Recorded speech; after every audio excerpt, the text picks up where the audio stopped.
ஒரு நாள் வெத்தலை அடிக்கிற ஒரு சின்ன உரலையும் உலக்கையையும் எடுத்து ஒளிய வச்சுட்டாங்க. சதமகர் சன்னியாசி இல்லை, அவர் வெத்தலை போடுவார். பல்லு சரியில்லை, அதனால் இடித்து தான் வெத்தலையை போடணும். திடீர்னு வெத்தலை பாக்கு கேட்டார். வழக்கமாக உரலில் இடித்து தர்றது தான் துளசியின் பழக்கம். உரலை தேடினா கிடைக்கல, என்ன பண்ணுறது?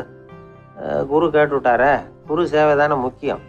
என்ன பண்ணால் வெத்தலை பாக்க தன்னுடைய வாயில் போட்டு முன்னும் அதை எடுத்து அவர்கிட்ட கொடுத்துட்டான். குரு எதையோ படிச்சுக்கிட்டே அதை வாங்கி வாயில் போட்டுக்கிட்டார். துளசி இன்னைக்கு தாம்பூலம் நல்லா இடிக்கப்பட்டிருக்கு, ருசியாக வேற இருக்குது, அதை இடித்த பாத்திரத்தை என் கண்ணால் பார்க்கணும்னு ஆசையாக இருக்குன்னு விட்டார்.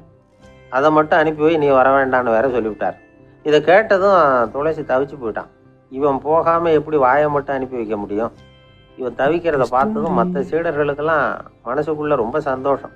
துளசி கொஞ்சமும் யோசிக்கலை, வாழை எடுத்தான், தன்னுடைய தலையவே அப்படியே அறுத்து வெட்டி எடுத்தான். இன்னொரு சீடங்கிட்ட கொடுத்துட்டான், எடுத்துகிட்டு போன்னு சொல்லி.